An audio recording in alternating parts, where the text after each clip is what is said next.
Cześć, tu Bartek Czeka ze strony universeofmemory.pl i .com. Czas kontynuować wątek tak zwanego jedzenia, czyli PAP-u funkcjonalnego, do którego dla mnie należy m.in. oliwa właśnie z oliwek. Jeśli interesuje Cię ten temat, to omawiałem już oliwę z oliwek m.in. w tym odcinku.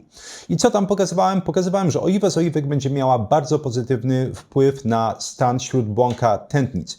Mianowicie jest w stanie wycofywać tak naprawdę początkowe stadium miażdżycy, czyli innymi słowy wycofywać sztywność tętnic. I pokazywałem to na całym mnóstwie różnego rodzaju badań randomizowanych z grupą kontrolną, placebo i zamianą grup badawczych. Jednocześnie podkreślałem, że oczywiście, jak w przypadku tak naprawdę większości interwencji, najlepsze efekty widać u osób, które mają najgorszy stan układu sercowo-naczyniowego. Czyli im gorzej jest Twoim układem sercowo-naczyniowym, tym lepsze efekty będzie przynosiła oliwa z oliwek. Ale trzeba podkreślić wysokopolifenolowa, bo tylko i wyłącznie taka oliwa w tych badaniach przynosiła skutek pozytywny. A jak podawałem, jeśli chodzi o te negatywne przykłady, oliwa z oliwek rafinowana na przykład bardzo mocno pogarszała stan śródbłąka tętnic. Chociaż nawiasem mówiąc, były też badania, które pokazywałem, że również u osób zdrowych, chociaż to jest, no wiecie, różnie definiowane w zależności od badania do badania, również pokazywano poprawę stanu śródbłąka tętnic po spożywaniu oliwy z oliwek. Tak naprawdę w tych badaniach sugerowano więc, że można to traktować jako swoisty suplement. Nie bez powodu, jeśli chodzi o podium tak zwanych olejów roślinnych, oliwa z oliwek jest u mnie, bym powiedział, gdzieś może ex aequo na pierwszym miejscu, może na drugim miejscu, bo w zależności jak chcemy to klasyfikować,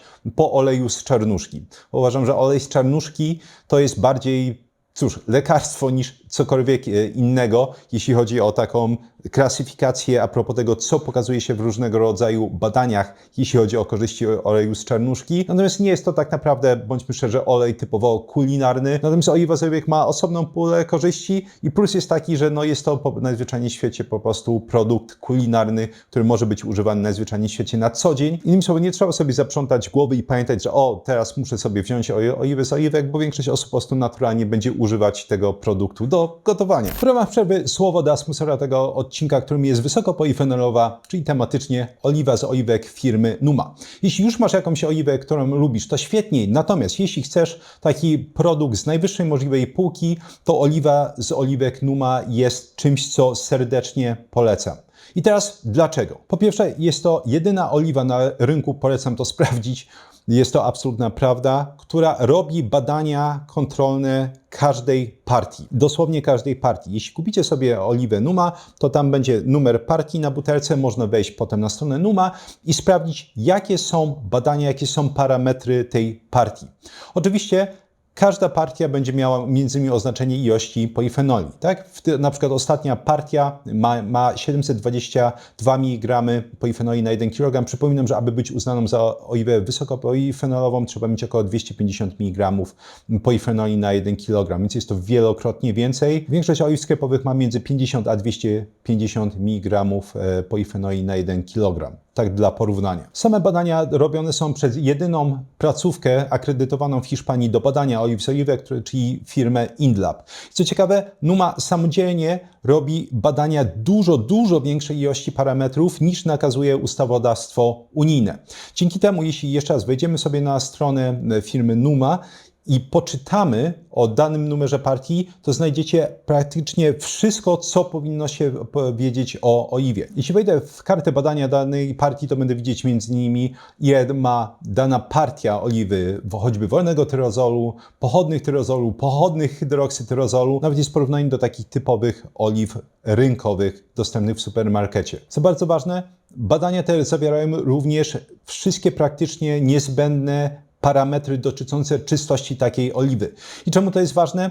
Było badanie na przykład w 2023 roku w jednym z francuskich czasopism, gdzie pokazywano, że 23 z 24 badanych oliw było zanieczyszczonych od 1 do 3 tak zwanych plastyfikatorów. No, będziemy tutaj mówić m.in. o ftalanach, będziemy mówić tutaj o DBP, o DEHP. W przypadku oliwy Numa można zobaczyć bezpośrednio, jak czysta jakościowo również, ale biochemicznie także jest ta oliwa. Innymi słowy, najzwyczajniej w świecie wiemy, co będziemy pić. I oczywiście, tak jak w przypadku większości tych badań, poleca się średnio spożywanie tych 2 łyżek stołowych mniej więcej, czy to właśnie kulinarnie, czy jeśli ktoś woli suplementacyjnie, bo tak można ją również traktować. Ja serdecznie polecam ze swojej strony, polecam również poczytać opinie choćby na stronie producenta. Również dajcie znać, jeśli już próbowaliście tej oliwy, bo jest to naprawdę najlepsza oliwa, jaką próbowałem. Jeśli właśnie chcesz ją spróbować, to z kodem Bartosz jest 20 zł zniżki na każde zamówienie, czyli te pierwsze i każde kolejne. Dzięki jeszcze raz Numie za sponsorowanie tego odcinka, a my lecimy dalej. W tym filmiku chciałbym poruszyć kolejną odsłonę, że tak powiem, tego jak oliwa z oliwek i cały czas będziemy tutaj mówić o wysokopolifenolowej oliwie z oliwek Extra Virgin Olive Oil jest w stanie wpływać na chronienie układu sercowo-naczyniowego. Bo jedno z takich, jak sobie zobaczycie, oficjalnych twierdzeń zdrowotnych zatwierdzonych przez Unię Europejską, jeśli chodzi o oliwę z oliwek, jest to, że jest w stanie zapobiegać oksydacji lipoproteiny LDL. I ponownie oksydacja tych natywnych cząsteczek lipoproteiny LDL czy apolipoproteiny B, jeśli ktoś chce patrzeć na to szerzej, jest jednym z punktów startowych rozwoju miażdżycy. Oczywiście dysfunkcja śródbłąka jest tutaj najważniejsza, ale będziemy dokładać całe mnóstwo problemów, jeśli będzie dochodziło jeszcze raz do oksydacji lipoproteiny LDL. I oliwa z oliwek jest w stanie tutaj zapobiegać dosyć mocno temu procesowi, jak zaraz zobaczycie. Nie bez powodu, jak zaraz zobaczycie, Unia Europejska klepnęła swoją pieczęć, że tak, to jest stwierdzenie zdrowotne, które jest jak najbardziej zatwierdzone przez nas. Drugie twierdzenie nie jest wprawdzie zatwierdzone przez Unię Europejską, ale jak zobaczycie, będę pokazywać w badaniach, że oliwa z oliwek może potencjalnie chronić przed uszkodzeniami DNA, co jest moim zdaniem szalenie ciekawe. Zacznijmy od tego twierdzenia Unii Europejskiej. Jeśli ktoś to przesłał, to już uwaga, w 2012 roku Unia Europejska klepnęła właśnie swoją pieczęć, mówiąc: hej, jak najbardziej zgadzamy się, jeśli chodzi o oliwy z oliwek, to może ona zapobiegać oksydacji lipoproteiny LDL czy ogólnie lipidów w krwiobiegu, ale żeby to było możliwe, musi ona zawierać, i to jest jakby oficjalny jakiś wyznacznik tego, czy rzeczywiście dana oliwa będzie miała taką właściwość, potrzebujemy minimum 5 mg hydroksytyrozolu albo jego pochodnych, czyli m.in. kompleksu oleuropeiny albo tyrozolu, na 20 gramów oliwy. Musimy oczywiście przełożyć te ilości na normalne miary. Co to znaczy 20 gramów oliwy z oliwek? To znaczy 20 gramów oliwy z oliwek to jest 22 ml oliwy z oliwek, a jedna łyżka stołowa to będzie około 15 ml. Innymi słowy, tutaj mówią, że musielibyśmy spożyć 1,5 łyżki stołowej oliwy z oliwek, żeby móc rozkoszować się tym efektem. Co było natomiast podkładką merytoryczną, która spowodowała, że Unia Europejska zatwierdziła taki komunikat czy takie stwierdzenie. Mieliśmy przede wszystkim badanie w 2006 roku, w którym wzięło udział 200 uczestników z 6 różnych ośrodków w 5 krajach Unii Europejskiej. Uczestnicy ci mieli spożywać 25 ml, czyli bliżej 2 już łyżeczek stołowych, jak ustaliliśmy, oliwy z oliwek dziennie. I spożywali oni przez 3 tygodnie różne rodzaje oliwy z oliwek. Potem mieliśmy 2-tygodniowy tak zwany okres wymycia, czyli wracali, jeśli chodzi o swoje przyzwyczajenia, do normy, a potem zmienialiśmy interwencję. I mieliśmy 3 rodzaje tutaj interwencji, które polegały na podawanie oliwy z oliwek z różnym stężeniem polifenoli. Oliwa z oliwek z najniższym stężeniem polifenoli miała 2,7 mg na kilogram. Jeśli chodzi o tą ze średnim stężeniem, miała ona 164 mg polifenoli na 1 kg. Ta o najwyższym stężeniu polifenoli miała 366 mg na 1 kg. Warto podkreślić, że według Unii Europejskiej, żeby oliwa z oliwek była klasyfikowana jako wysokopolifenolowa, musi ona mieć co najmniej 250 mg polifenoli na 1 kg. Innymi słowy, tylko jedna z tych oliw była oliwą wysokopolifenolową. Wyniki były bardzo ciekawe. Jeśli chodzi o trójglicerydy, to generalnie poprzez wszystkie te oliwy mieliśmy zmniejszenie trójglicerydów 0,05 mmol na litr, nic wielkiego i swoją drogą, jeśli chodzi właśnie o oliwy z oliwek, nie należy się spodziewać jakiegoś specjalnego spadku trójglicerydów, być może niewielki. Zanotowano liniowy wzrost lipoproteiny HDL. Nie jakiś bardzo duży, ale zależność była liniowa, czyli im większa ilość polifenoli w tej oliwie z oliwek, tym większy był skok HDL. Czyli ta wysokopolifenolowa dawała największy przyrost lipoproteiny HDL. Natomiast absolutnie najciekawsze wyniki dotyczyły właśnie utleniania lipoproteiny LDL. Ta oliwa z oliwek o najmniejszym stężeniu polifenoli spowodowała spadek utleniania lipoproteiny LDL o 1,21 jednostki na litr. Jeśli chodzi o tą ze średnią zawartością polifenoli, mieliśmy spadek o 1,48 jednostki na litr. Przy oliwie wysokopolifenolowej mieliśmy spadek o 3,21 jednostki na litr. Jeśli porównamy to do tej oliwy z oliwek z najmniejszą ilością polifenoli, to ta z największą dawała nieporównywalny wręcz skok, stąd ta zależność liniowa, jeśli chodzi o ochronę lipoprotein LDL przed utlenianiem. Oczywiście nie ma co się rozdrabniać, nie ma co grać w pić polo, że tak powiem. Zamiast analizować pojedyncze badania, przejdźmy od razu do metaanalizy z roku konkretnie 2019. Tam przeanalizowano w sumie 26 badań klinicznych i to, co odkryto, tak naprawdę w pełni pokrywa się z tym badaniem z 2006 roku. Mieliśmy zanotowany wzrost poziomu lipoproteiny HDL wśród uczestników. Nie był on duży, jednocześnie występował. Mieliśmy zanotowany spadek malondialdehydu o średnio, uwaga, 700 mikromola na litr. Malondialdehyd to jest jeden z najbardziej paskudnych aldehydów, jakie możemy sobie wyhodować, wykształcić w ciele. To jest aldehyd, który będzie powstawać z utleniania wielonienasyconych kwasów tłuszczowych. Oczywiście tutaj będą dominować kwasy omega-6. Jest to aldehyd, który jest niesamowicie reaktywny. On będzie m.in. rozwalać membrany komórkowe, będzie doprowadzać właśnie do utleniania tłuszczy tam występujących, co będzie prowadziło do różnego rodzaju dysfunkcji komórek m.in. Jest również aldehydem, który jest najzwyczajniej w świecie kancerogennym, jest w stanie wytwarzać adukty, takie bym powiedział, zniszczenia DNA w organizmie. Więc oliwa z oliwek była w stanie zmniejszyć poziom tego malondialdehydu i oczywiście samo to w sobie jest potwierdzeniem, że mamy do czynienia ze zmniejszeniem utleniania lipidów w ciele w przypadku spożywania oliwy z oliwek. Jeśli chodzi o poziom utleniania lipoproteiny LDL, to został on średnio zmniejszony o 0,44 odchylenia standardowego, więc był to dosyć znaczący wynik. Jeszcze nawiasem mówiąc, zanotowano w niektórych podgrupach w tej metaanalizie spadek markerów stanu zapalnego oraz m.in. obniżenie ciśnienia. Co trzeba podkreślić, omawiałem właśnie w tym odcinku, o którym mówiłem na samym początku tego odcinka. Co natomiast z uszkodzeniami DNA? Jakie badania mamy, które potencjalnie to pokazują? Więc mamy po pierwsze badanie z 2007 roku, które zostało przeprowadzone na wprawdzie niewielkiej grupie, ale 10 kobiet po menopauzie. Trzeba podkreślić, nie powinno się robić ogólnie, jeśli chodzi o badania ekstrapolacji, czyli przerzucania wniosków z takiej grupy na inne grupy, tak? Czyli jeśli mamy wyniki badania w danej grupie osób, które na przykład są chore, nie powinno się przerzucać, czyli robić tej właśnie ekstrapolacji danych na osoby zdrowe. To jako takie przypomnienie a propos interpretacji badań naukowych.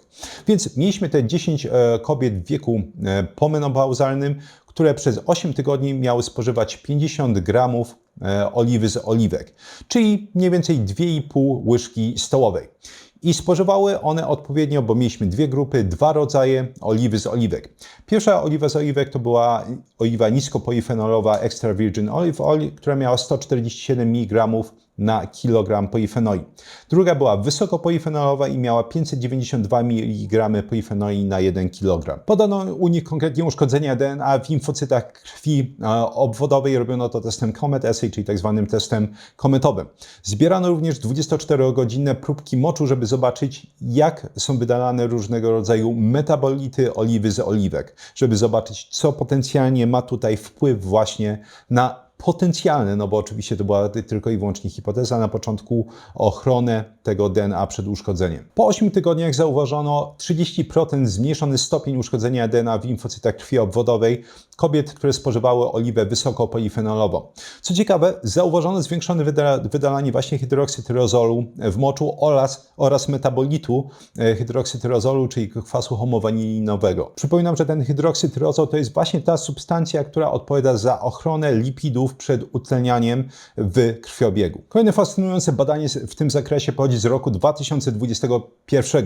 Zostało ono przeprowadzane na grupie osób z tak zwanymi łagodnymi zaburzeniami poznawczymi. Niektórzy to nazywają przed Alzheimerem. Cóż, nie bez powodu. I co sprawdzano w tej grupie? Sprawdzano w sumie 5 różnego rodzaju markerów. Sprawdzano 8-hydroksy-2-deoksyguanozynę. To jest marker uszkodzenia DNA.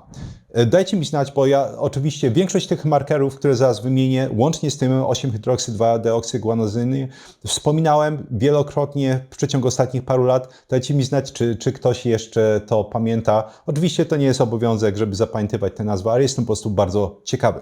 Co jeszcze mierzono? Mierzono aktywność tak zwanej indukowanej syntazy tlenku azotu, czyli INOS albo NOS2, jeśli chodzi o inne nazewnictwo. I to jest marker stresu azotowego w organizmie. Badano również aktywność PARP1, czyli takiego enzymu naprawczego DNA, który jest szczególnie aktywowany, jeśli mamy większe jakieś uszkodzenia DNA, i również różnego rodzaju markery biochemiczne choroby Alzheimera, między innymi białko tau czy A-beta-1,42. W tym badaniu uczestniczy ci, którzy spożywają oczywiście oliwę z oliwek, bo mieliśmy też osoby, które nie spożywały jej, spożywały 50 ml oliwy z oliwek dziennie przez 1 rok. Czyli będzie to trochę ponad 3 łyżeczki stołowe. Natomiast wyniki były naprawdę fascynujące, bo pokazano, że wśród uczestników, którzy spożywali tą wysokopolifenolową oliwę z oliwek przez 1 rok, po roku wszystkie te markery były porównywalne z markerami osób zdrowych. Osoby z tym lekkim zaburzeniem poznawczym, które nie brały oliwy z oliwek, po roku nie miały żadnej poprawy. I badanie kończy się oczywiście podsumowaniem, że oliwa z oliwek jak najbardziej jest w stanie mieć właściwości neuroprotekcyjne i pokazywano, bo omawiano oczywiście tam różnego rodzaju mechanizmy i pokazywano, że różnego rodzaju aktywne właśnie substancje z oliwy z oliwek są w stanie wiązać się między innymi z tymi enzymami PARP1, czy między innymi indukowaną syntazą tlenku azotu. W tym przypadku oczywiście zmniejszając ich aktywność, jeśli chodzi o indukowaną syntezę tlenku azotu, i tym samym zmniejszając ilość stresu azotowego. Cholernie ciekawe rzeczy. I to tyle w temacie. Na pewno jeszcze będę go kontynuować, bo są różnego rodzaju inne fajne związki, jeśli chodzi o oliwy z oliwek, oleokantal choćby, którego właściwości porównuje się do ibuprofenu w badaniach. Natomiast, tak jak mówiłem, to są wątki na osobne odcinki. Dajcie mi znać, czy macie pytania dotyczące tego odcinku. Wszystkie anegdotki różnego rodzaju i opinie są również mile widziane. Dajcie również znać oczywiście, jeśli macie sugestie a propos innych odcinków dotyczących tego zagadnienia, czy jakichkolwiek innych. Ja już wspominałem, ja robię poniekąd sobie takie ankiety, głosowania, czyli te tematy, które dostają najwięcej głosów, po prostu są tematami, które najprawdopodobniej będę omawiać dużo szybciej niż inne tematy. Jak zawsze oczywiście będę chwilę obecny w sekcji komentarzy, żeby na wszystkie komentarze podpowiadać. Jeśli chodzi o szybkie ogłoszenia, to polecam serdecznie jak zawsze swoje flagowe kursy Vocabulary Labs, laboratoria językowe, gdzie pokazuję, jak nauczyć się dowolnego języka z dowolnej rodziny języków samodzielnie. Kurs Experts Incubator, kuźnia ekspertów, gdzie pokazuję, jak opanować dowolną dziedzinę od A do Z, jak zapamiętywać informacje, tworzyć ich głębokie zrozumienie, wdrażać suche informacje w praktykę, idealny do przyswajania dowolnego rodzaju materiału, żeby zdawać egzaminy, certyfikaty, zmienić pracę, dostać awans i tak dalej. Kurs o 1 włos za daleko, gdzie pokazuję oczywiście, jak zatrzymać i odwracać łysienie androgenowe zarówno u pań, jak i u panów, jak również diagnozować u siebie telogenowe wypadanie włosów, ten stan, gdzie włosy kępkami często nawet wypadają, i tym samym zatrzymać go. I tam również pokazuję, jak walczyć z różnego rodzaju uporczywymi chorobami skóry głowy. Jeśli interesujecie wsparcie kanału, to kosztuje ono 40 zł miesięcznie, taki patronat. W jego ramach można sobie ściągnąć fiszki z informacjami do tego odcinka i ponad 200 poprzednich. Jest forum osobne dla patronów, jeśli ktoś chce mi zadać pytanie, jest również forum badanie tygodnia, gdzie raz w tygodniu omawiam najciekawsze badania danego tygodnia. W opisie są linki do wszystkich produktów, które polecam. Jeśli chcesz wesprzeć kanał w inny sposób, są linki do sklepu Alines zniżkowe, kod Bartosz10, czy do sklepu Muscle Zone, który ma tysiące różnego rodzaju suplementów. Również tam jest Bartosz10, 10% zniżki. W ten sposób Ty masz zniżkę i jednocześnie oczywiście w ramach tego kodu afiliacyjnego ja dostanę jakiś procent z takiego zakupu. To jest inny sposób po prostu wsparcia kanału. Są oczywiście linki do innych polecanych przeze mnie produktów, lamp firmy Mitowel na światło czerwone, niebieskie czerwieni, właśnie choćby wysokopolifenolowa oliwa firmy Numa, i również link do mojego newslettera. Jeśli go klikniesz, można wpisać swój adres mailowy i tam wysyłam artykuły powiązane z drugą częścią mojej działalności: poprawa pamięci, produktywności, czy też nauka języków obcych. W pierwszym komentarzu 3 piosenki, aby miło spędzić czas również po wysłuchaniu tego odcinka. Pod nimi bonusowe ciekawostki dotyczące się tego odcinka, a po tym wszystkim literatura naukowa, na którą się powoływałem. Dzięki jeszcze raz, jak zawsze, za towarzyszenie mi podczas tego odcinka i do usłyszenia w następnym już niedługo.